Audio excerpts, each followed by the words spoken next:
चलिए कॉपी दो जरा।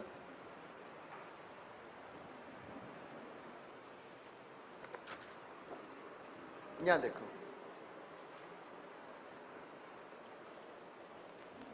अभी ये बिल्कुल हॉरिजॉन्टल है। The moment I make it like this, it has a tendency to go where down, जा नहीं रहा, तो क्या लग रहा होगा? फ्रिक्शन। कौन सा? स्टैटिक। अगर मैं और एंगल को बढ़ाऊं, अगर और बढ़ाऊं, टेंडेंसी नीचे जाने की बढ़ रही है, पर एक लिमिट के बाद वो मूव करने लगता है, क्योंकि स्टैटिक फ्रिक्शन बोलता है कि मैं अपनी किस वैल्यू पर आ चुका हूं? मैक्सिमम। फिर वो रोक नहीं पाता, वो बॉडी मूव करती है।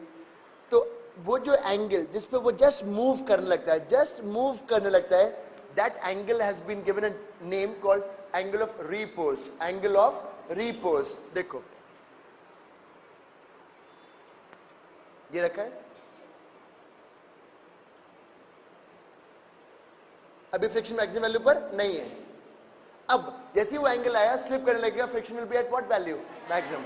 उससे ज्यादा एंगल रहेगा तो नीचे मूव करेगा ही करेगा। अच्छा बताओ, क्या इस समय फ्रिक्शन अपनी मैक्सिमम वैल्यू पर है? नहीं, अभी भी नहीं, अभी भी नहीं, अभी भी नहीं, अभी भी नहीं, अभी भी नहीं, अभी अब मैक्सिमम वैल्यू पर आ गया। इससे ज्यादा रखोगे फिर तो वो मूव करेगा ही करेगा। तो वो एंगल जिसपे वो मूव करता है, that angle is called angle of repose. School के एग्जाम में पूछेंगे what is angle of repose, and उसकी वैल्यू बताओ, तो हम क्या बोलेंगे? On an inclined plane when we keep a block and when we increase the angle, the tendency of motion will increase. At a particular angle, the block will be at the verge of motion. Friction at that time is maximum, and that angle is called angle of repose. Likho theory. When the angle of inclined plane is when the angle of inclined plane is increased, then mg sin theta will increase. Then mg sin theta will increase. Mg sin theta will increase. Due to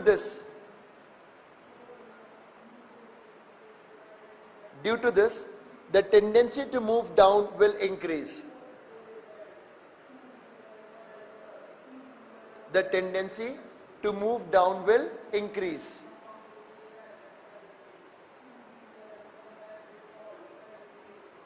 Static friction will increase.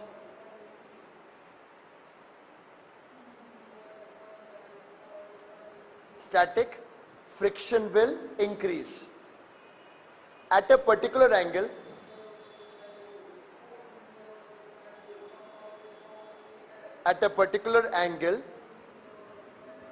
static friction will reach maximum value. Static friction will reach maximum value. This angle is called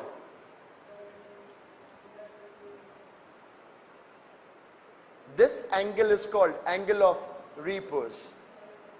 This angle is called angle of repose. अब हम निकालेंगे, देखो। अच्छा, इसमें एक चीज लिख लो बच्चे, सुनो। अगर इंक्लाइन प्लेन का एंगल एंगल ऑफ रिपोज से कम है और आपने ब्लॉक को केवल छोड़ के रखा है, तो वो नीचे नहीं आएगा। तो मैं एंगल ऑफ रिपोज निकालने वाला हूं। देखो,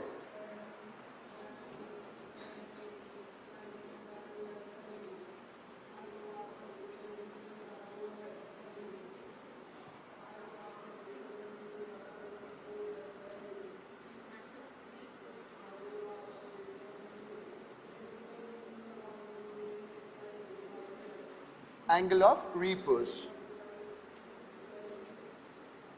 बच्चों बोर्ड पे अभी तुम लिख लेना, पहले मुझे समझा लेने दो।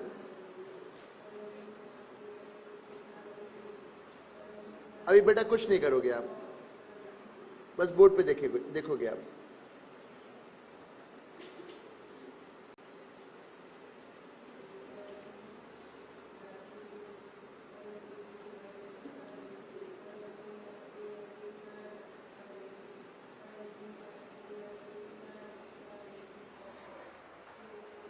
और फ्रिक्शन क्या लग रहा होगा? पीछे। अब ये बस मूव होने वाला ही, ये वो एंगल है, ये मूव होने वाला ही है। तो friction will be at what value? Maximum. Mu की जगह क्या आएगा, म्यू एस, म्यू की जगह क्या आएगा, म्यू एस।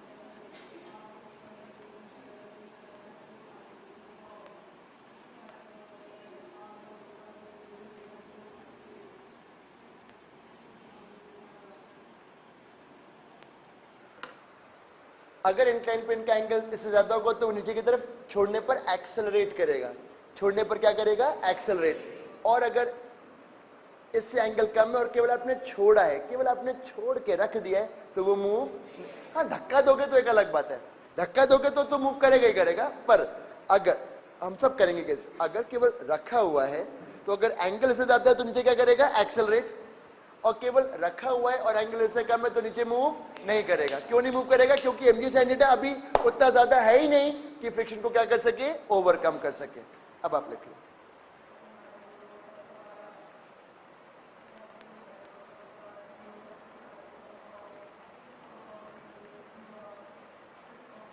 तो बच्चों अभी हम सवाल करेंगे। देखो, if the angle is more, if the angle is more, लिख लिया क्या ये आपने,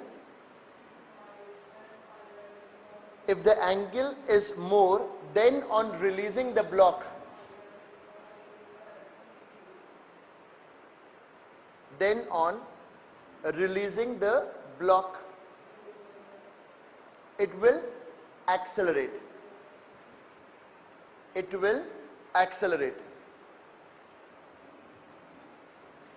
ठीक है। if the angle is less, if the angle is less, then theta naught, if the angle is less than theta naught, then on releasing, if the angle is less than theta naught, ये जो लिया था, then on releasing the block will not move, the block will not move। Clear हो गया? अब आगे चलो।